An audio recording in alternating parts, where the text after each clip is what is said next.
శివ, అపూర్వ ఇద్దరు మాట్లాడుకుంటూ ఉంటే అప్పుడే చెర్రీ వస్తూ ఉంటాడు. అది ముందే గమనించేసిన అపూర్వ, చెర్రీ వస్తున్నాడు. వాడికి ముందుగానే ఎందుకో డౌట్ వచ్చి మమ్మల్ని ఫాలో అవుతున్నాడు. వెళ్ళు వెళ్ళు, వాడి కంట పడకుండా నువ్వు ఆ చెట్టు చాటున దాక్కో అని అపూర్వ చెప్తుంది. దాంతో శివ పరుగులు పెడుతూ చెట్టు చాటున దాక్కొని ఉంటాడు. అత్తయ్య మీరేంటిక్కడ అని చెర్రీ ప్రశ్నిస్తూ ఉంటే, "ఆ, నేను రెస్ట్ రూమ్ కని వచ్చాను. అక్కడ ఖాళీ లేకపోయేసరికి ఇక్కడ వెయిట్ చేస్తున్నాను" అని అపూర్వ అంటోంది.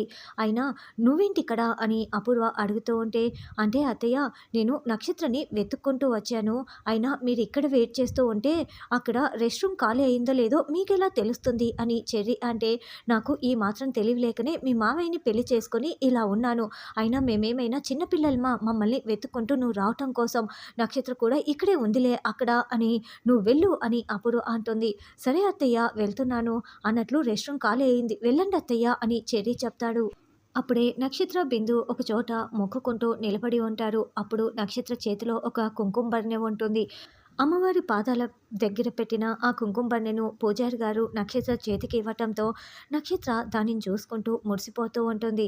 అప్పుడే చెర్రీ అక్కడికి వచ్చి, "నక్షు డార్లింగ్, ఏంటి నీ చేతిలో ఆ బరిణె? ఆ బరిణెలో ఏముంది? ఇలా ఇవ్వు, చూపించు" అని చెర్రీ అడుగుతూ ఉంటే, "రేయ్, నేనెందుకు చూపించాలా? నేను చూపించను" అని నక్షత్ర అంటుంది.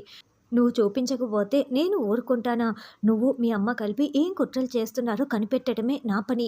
ముందు ఇస్తావా లేదా" అని చెర్రీ లాక్కుంటూ ఉంటాడు. అలా లాక్కొని దానిని ఓపెన్ చేయబోతూ ఉంటే నక్షత్ర దానిని గాల్లోకి విసిరి కొట్టేస్తుంది. "ఇప్పుడు చూడరా, ఇప్పుడు చూడు" అని నక్షత్ర చాలా సంతోషపడుతూ ఉంటుంది.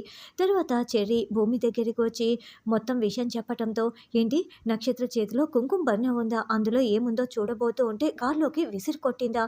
అసలు వాళ్ళేం చేస్తున్నారు" అని భూమి టెన్షన్ పడుతూ ఉంటే, "వాళ్ళు ఏదైనా కుట్ర చేశారంటే నీ మీదో, నా మీదో, లేదంటే గగన్ అన్నయ్య మీదో చేస్తారు. ఇప్పుడేం చేస్తున్నారన్నది అస్సలు అర్థం కావటం లేదని చెర్రీ అంటాడు. "బిందుని గాని, శివని కానీ నక్షత్ర వాళ్ళతో నువ్వు చూసావా" అని భూమి అంటే, "లేదు భూమి, నేను చూడలేదు. ఏదైనా ప్రాబ్లమా చెప్పు భూమి. నువ్వు ఏదైనా జరిగితే చెప్పమన్నావు కదా, అందుకే వచ్చి చెప్పానని" చెర్రీ అంటే, "ఏమీ లేదులే" అని భూమి నా జాగ్రత్తలో నేనుంటానని ధైర్యం చెప్పి పంపిస్తుంది.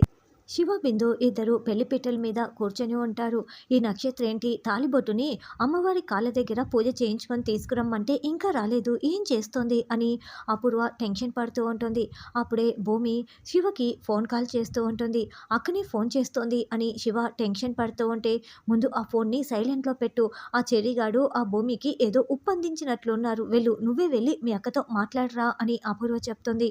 అప్పుడే శివ, "ఏంటి, ఫోన్ తీయట్లేదే" అని భూమి టెన్షన్ పడుతూ మాటి మాటికి కాల్ ట్రై చేస్తూ ఉంటే, "ఏంటక్క, నువ్వు దక్షయజ్ఞం చేయాలి కదా, ఇక్కడ ఏం చేస్తున్నావు" అని వచ్చి ప్రశ్నిస్తూ ఉంటాడు. "అది కాదురా, ఇంతసేపు నువ్వు ఎక్కడికి వెళ్ళిపోయావు, నీకోసమే కాల్ చేస్తున్నా" అని భూమి అంటుంది.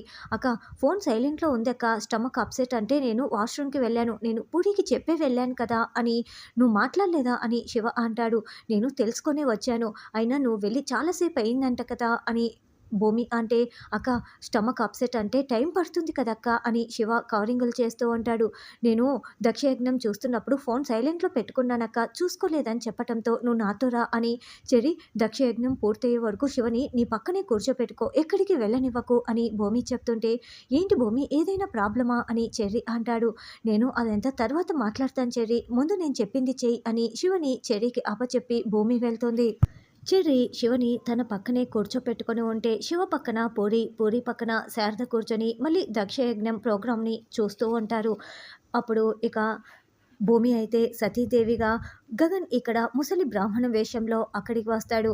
ఆ తర్వాత శివపార్వతుల కళ్యాణాన్ని మొత్తం కూడా దక్షయజ్ఞం రూపంలో మనకి చూపిస్తూ ఉంటారు. ఆ దక్షయజ్ఞం నాటకంలోనే గగన్, భూమి ఇద్దరు ఒకరి ఒకరు మెడలో పూలమాలలు వేసుకొని మనకు శివ పార్వతుల్లాగా అర్ధనారీశ్వరులాగా మనకి చూపిస్తూ ఉంటారు. ఇదంతా చూస్తున్న శారద చాలా సంతోషంగా చప్పట్లు కొడుతూ ఉంటుంది. అయితే ఈ మధ్యలోనే చెర్రీని మైమరిపించేసి చెర్రీ నాటకంలో మునిగిపోయి ఉండగా శివ మెల్లగా అక్కడి నుంచి జారుకుంటాడు. శివ, బిందు మళ్ళీ పెళ్లి పీటల మీద కూర్చొని ఉంటే అపూర్వ దగ్గరుండి పెళ్లి జరిపిస్తూ ఉంటుంది.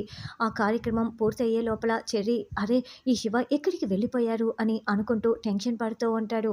అలా శివపార్వతుల దక్షయజ్ఞం ప్రోగ్రాం పూర్తయిపోవటంతో ఇక మళ్ళీ చెర్రీ భూమి దగ్గరికి వచ్చి, చెర్రీ కనిపించటం లేదని చెప్పటంతో, "నేను జాగ్రత్తగా చూసుకోమని చెప్పాను కదా చెర్రీ, ఇలా చేస్తే ఎలా?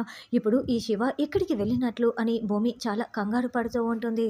అంటే భూమి ఏదో మీరు నాటకం వేస్తూ ఉంటే ఏమరపాట్లో గమనించుకోలేదు. అయినా శివ చిన్న పిల్లాడైనట్లు నువ్వెందుకు అంతలా కంగారు పడుతున్నావు? ఎక్కడికి వెళ్ళి ఉండరులే అని చెర్రి అంటుంటే, ఇప్పుడు నేనంతా చెప్పలేను చెర్రి. ముందు నేను ఇటువైపు వెళ్లి వెతుకుతాను. నువ్వు ఇటువైపు వెళ్లి వెతుకు. ప్లీజ్ చెర్రి ఇప్పుడు నన్నేమి అడక్కు అని చెర్రికి భూమి చెప్పటంతో అలాగేనని ఇద్దరు చెరొక వైపు వెతుకుతూ ఉంటారు. నక్షత్ర, అపూర్వ చాలా సంతోషంగా టెన్షన్ పడుతూ ఉంటారు. ఏంటి పూజారి గారు ఎంతసేపని మంత్రాలు చదువుతారు? ముందు మీరు తాళి కట్టించండి అని అపూర్వ అరుస్తూ ఉంటుంది. అమ్మా ఇంకా మంత్రాలు పూర్తవలేదమ్మా నన్ను చదవనివ్వండి అని పూజారి గారు అంటే, మాకు మంత్రాల కంటే ఈ పెళ్లి ముఖ్యం పూజారి గారు ముందు తాళి కట్టిస్తారా లేదా అని అపూర్వ అరుస్తూ ఉండటంతో, మీరు ఇంత గట్టిగా చెప్తే ఇక నేను మాత్రం చేసేదేముంది? అలాగే తాళి కట్టేస్తాను బాబు ఇదిగో తాళి తీసుకొని అమ్మాయి మెడలో కట్టు నాయనా అని పూజారి గారు చెప్తుంటే, శివ చాలా సంతోషంగా తాళి తీసుకొని బిందు మెడలో కట్టబోతూ ఉంటాడు. అయితే అలా ఒక ముడి వేస్తున్నాడో లేదో భూమి వచ్చి శివ చేతిని అడ్డుపట్టుకుంటుంది. దాంతో శివ, బిందు, అపూర్వ, నక్షత్ర అందరూ చాలా షాకింగ్‌గా చూస్తూ ఉంటారు. భూమి శివ చేతిని గట్టిగా అడ్డుపట్టుకొని తాళిని విసిరి పడేస్తుంది. ఆ తాళి కాస్త ప్లేట్‌లో పడిపోతుంది. వెంటనే భూమి శివ చెంప పగలగొడుతుంది. ఎంతకు తెగించావురా! నేను ఏదైతే జరగకూడదని అనుకుంటున్నానో నువ్వు అదే చేశావు అని భూమి కోపంతో రగిలిపోతూ నిలదీస్తూ ఉంటుంది. అది కాదక్కా అని చెంపదెబ్బ తిన్న శివ చెప్తూ ఉంటే, ఇంకేం మాట్లాడకు. బావ ఇంటి పరువు తీయొద్దని చెప్పినా నువ్వు ఎందుకు తెగించావు అని భూమి తిడుతూ ఉంటుంది. అది కాదక్కా అని శివ మాట్లాడుతూ ఉంటే, ఇంకేం మాట్లాడొద్దని చెప్పానా అని భూమి శివ చేయి పట్టుకొని లాక్కు వెళ్తూ తీసుకువెళ్తూ ఉంటుంది. అక్క అక్క ఆగక్క అని శివ వేడుకుంటున్నా కూడా అపూర్వ నక్షత్ర వైపు కోపంతో రగిలిపోతూ భూమి చూస్తూ శివని లాక్కు వెళ్ళిపోతుంది. ఇక దాంతో బిందు శివ శివ అంటూ కుప్పకూలి ఏడుస్తూ ఉంటుంది. అపూర్వ నక్షత్ర మాత్రం శివని తీసుకువెళ్ళినందుకు భూమిపై మండిపడుతూ అలాగే కోపంతో చూస్తూ ఉంటారు. ఇక బిందు చేతిలోకి తాళి తీసుకొని శివని తలుచుకుంటూ కుప్పకూలి ఏడుస్తూ ఉంటుంది. తరువాత గగన్, భూమి వాళ్ళ ఇంట్లో హల్దీ ఫంక్షన్ ఏర్పాటు చేస్తారు. అందులో భాగంగా రంగు నీళ్లు చల్లుకోవటం కోసం అన్ని ఏర్పాట్లు పూర్తి చేసి ఉంటారు. భూమి రా భూమి అని గగన్ పిలుస్తూ ఉంటే, బావా ఏం చేస్తున్నావు? ఇది మన హల్దీ ఫంక్షన్ కాదు. పూరి శివలది అని భూమి చెప్తుంటే, చూడు ఎవరిదైతే ఏంటి ఇప్పుడు మనం కూడా ఈ హల్దీ ఫంక్షన్‌లో మునిగి తేలాల్సిందే అని గగన్ భూమిపై అలా పసుపు నీళ్ళని చల్లుతూ చాలా బాగా ఎంజాయ్ చేస్తూ ఉంటారు. ఇంకోవైపు శివపై పూరి చల్లుతూ ఉంటే శివ మాత్రం బిందునే తలుచుకుంటూ మాటి మాటికి బాధపడుతూ ఉంటాడు. ఇక ఈ శివ ఏం చేస్తాడోనని ఒకవైపు సంతోషం ఎంజాయ్ చేయలేక భూమి బాధపడుతూ మధ్య మధ్యలో శివని చూసుకుంటూ చాలా బాధపడుతూ టెన్షన్ పడుతూ ఉంటుంది. అలా అందరూ ఎంజాయ్ చేస్తూ ఉంటే శారద చూసుకొని చాలా మురిసిపోతూ ఉంటుంది.